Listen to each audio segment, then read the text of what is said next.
Hello everyone, welcome to our channel. কথায় বলে মাছ মাংস না থাকলে যদি ভালো মতো একটা সবজি তরকারি করা যায় তাহলে সেই দিয়েই নাকি পুরো ভাত খাওয়া হয়ে যায়। হ্যাঁ, আজকে একেবারেই ঠিক ধরেছেন, কোনো মাছ মাংসের রেসিপি নয়। আজকে একটা শাক রান্না করে আপনাদেরকে সুন্দর করে দেখাবো, যা দিয়েও কিন্তু এক থালা ভাত খেয়ে নিতে পারবেন। তাই আজকে রেসিপিটা করবো এরকম সুন্দর তরতাজা কলমি শাক দিয়ে। তাহলে আমি আর কি কি নিয়েছি চলুন একবার দেখে নিই। প্রথমেই নিয়েছি অনেকটা কলমি শাক, যেটা আমি সুন্দর করে বেছে এবং ধুয়ে রেখেছি। তারপর বেশ কিছু সবজি দেবো। কুমড়ো নিয়েছি, বেগুন রয়েছে, এখানে রয়েছে কয়েকটা চেরা কাঁচা লঙ্কা, আর রয়েছে আলু। এখানে রয়েছে জিরে গুঁড়ো, 5 ফোড়ন এবং তার সঙ্গে একটা শুকনো লঙ্কা, চিনি, সর্ষের তেল, নুন, হলুদ, আদা বাটা, আর এখানে রয়েছে একটু বড়ি। তাহলে চলুন রেসিপিটা আমরা শুরু করি। এখানে আমি কড়াটা ওপর করেই রেখেছি।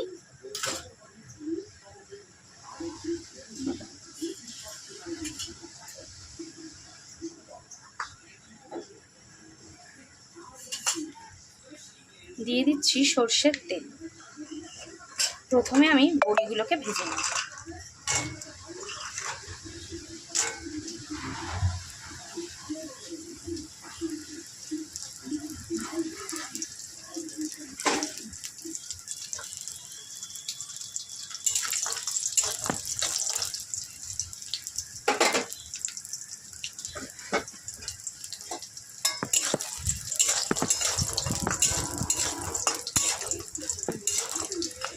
বড়িগুলো একটু লাল লাল হলে আমি বড়িগুলোকে তুলে নিই, তারপর বাকি রেসিপিটা আপনারা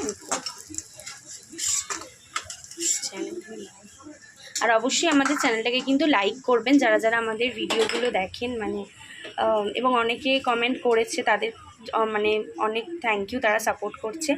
এবং যারা কমেন্ট করেনি বা যারা আমাদের চ্যানেলটাকে লাইক করেনি, তারা অবশ্যই আমাদের চ্যানেলটাকে লাইক করবেন এবং সাবস্ক্রাইব করবেন, কারণ আমরা রোজই কিন্তু নতুন ভিডিও নিয়ে আসছি।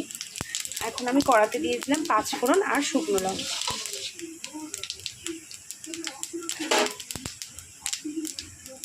আচ্ছা, দিয়ে দিচ্ছি আমি ডুমো করে রাখা আলুগুলো।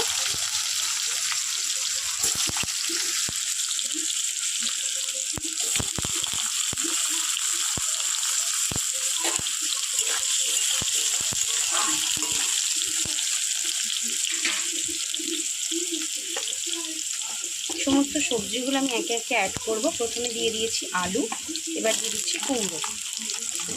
আলু কুমড়ো দিয়ে কলমি শাকের এই রেসিপিটা খেতে কিন্তু খুব সুস্বাদু হয়। যারা জানে না তারা কিন্তু অবশ্যই রেসিপিটা বাড়িতে ট্রাই করবেন। আমি তেলের মধ্যে 5 ফোড়ন শুকনো লঙ্কা, তার সাথে আলু এবং কুমড়ো দিয়ে নাড়ছি।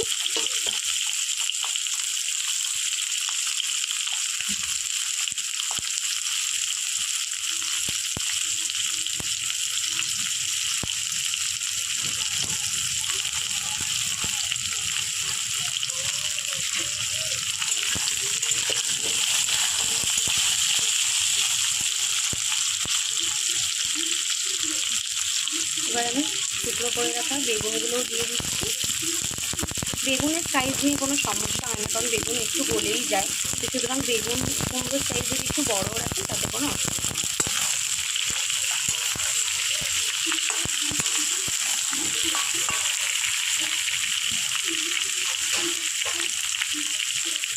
এটা দিয়ে দিচ্ছি চেরা কাঁচা লঙ্কা।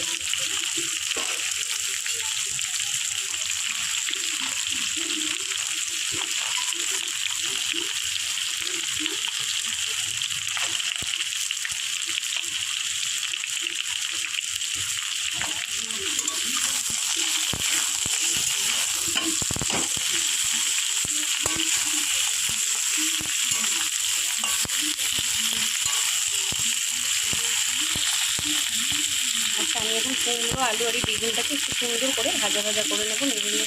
কড়াতে আমি বেগুন আলু কুমড়োটা কিন্তু সুন্দর করে ভেজে নিয়েছি। একটু ভাজা ভাজা প্রায় কিন্তু হয়ে এসছে। এবার আমি বাকি মশলাগুলো একটু অ্যাড করে দিই। প্রথমেই দিয়ে দিচ্ছি আমি আদা বাটা,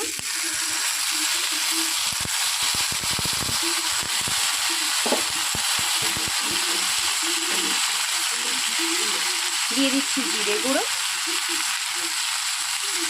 দিয়ে দিচ্ছি পরিমাণ মতো হলুদ। আচ্ছা, এটা একটু হালকা ফুলকা তরকারি এবং খেতে কিন্তু দারুণ টেস্টি হবে, সে বিষয়ে কোনো সন্দেহ নেই। তো আমি ভালো করে জিরে গুঁড়ো, হলুদ গুঁড়ো আদা বাটা সব কিছু দিয়ে একটু সুন্দর করে নেড়ে নিই।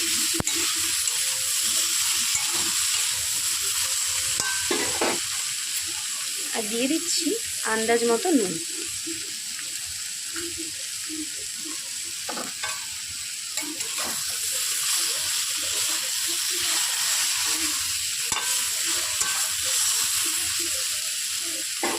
আচ্ছা, এরপর আমি সুন্দর করে ধুয়ে রাখা শাকগুলো এর ওপর দিয়ে দেবো।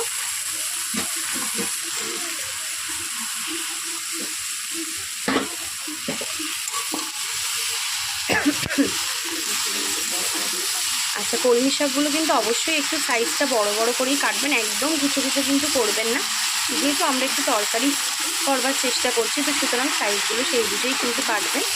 আমি একটু ভালো করে মিশিয়ে নিই শাকের সাথে সবজিগুলোকে।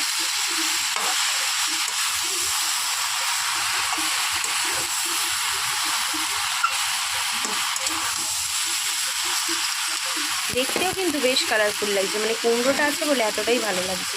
আমি কিন্তু পুরো শাকটা দিইনি, অল্প অল্প করে অ্যাড করছি কড়াটার জন্য। আপনারা যদি বড় কড়াইতে করেন একেবারেই দিয়ে দেবেন।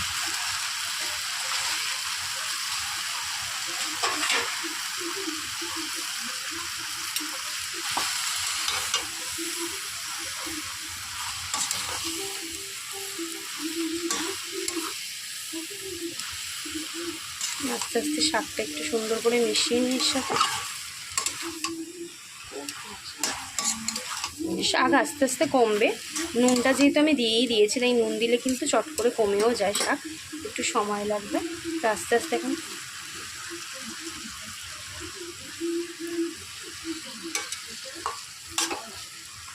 আস্তে আস্তে শাকটা এরকম হবে। আমি একটু একটু করে নাড়ানাড়ি করে নেব। দেখতেও কিন্তু বেশ কালারফুল লাগছে।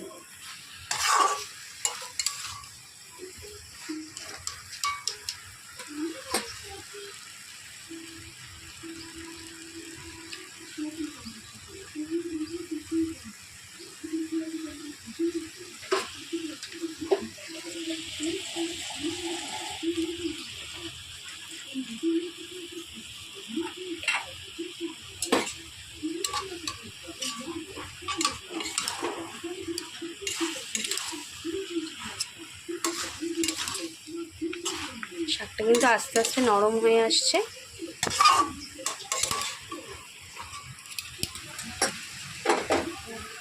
এবার আমি সামান্য একটু জল অ্যাড করবো এর মধ্যে।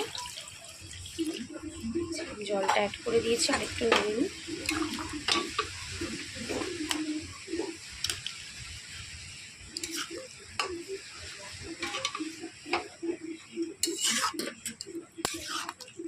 শাকে আমি পরিমাণ মতো জল অ্যাড করে নিয়েছি।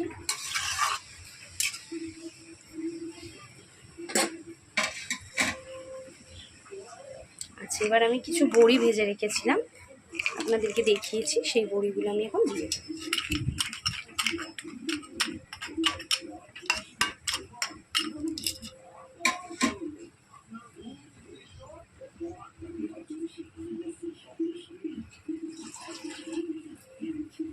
আচ্ছা, আমি পরিমাণ মতো জল দিয়ে দিয়েছি, এখন এটা একটুখানি ফুটবে, আর বড়িটাও অ্যাড করে দিয়েছি ওপরে। তাহলে ফাইনালি ফোটাফুটির পরে আমাদের এটা কিন্তু এই অবস্থায় চলে এসেছে, এবং আমাদের এই তরকারিটা মানে শাকের তরকারিটা একটুখানি কিন্তু ঝোলঝোলি হবে। আমি এর মধ্যে একটু চিনি অ্যাড করে দিচ্ছি, যে কোনো শাকের তরকারিতে চিনি ইজ মাস্ট। চিনি দিয়ে এবার আমি একটুখানি নাড়ানাড়ি করে নেব। এই রেসিপিটা কেমন হলো সেটা কিন্তু আপনারা জানাবেন। আপনারা সবাই জানাচ্ছেন না যে মানে কেমন হচ্ছে আমাদের রেসিপিগুলো। আপনারা যদি কোনো রেকমেন্ডেড রেসিপি দেখতে চান, অথবা একটা লাইকও করতে পারেন, যেটা অনেকেই করছেন না। তো সেই জন্য অবশ্যই আমাদের রেসিপিটা আপনারা ভালোভাবে দেখবেন, এবং আমাদেরকে আপনারা আপনাদের রেকমেন্ডেড রেসিপি বা যে কোনো বিষয়ে কিন্তু কমেন্টে জানাতে পারেন। আর এই যে আমাদের কথা বলতে বলতে কিন্তু আমাদের তরকারি একদম প্রস্তুত হয়ে গেছে।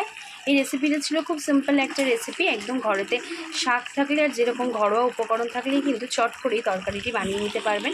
খুব বেশি সময়ও লাগবে না, আবার খেতেও কিন্তু খুব টেস্টি হবে আর খুব হেলদি হবে।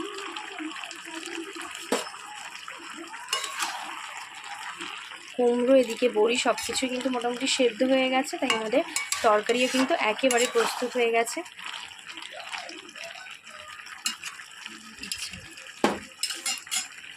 তাহলে আমাদের এই আজকের রেসিপিটা কেমন লাগলো অবশ্যই কমেন্ট বক্সে জানাতে ভুলবেন না।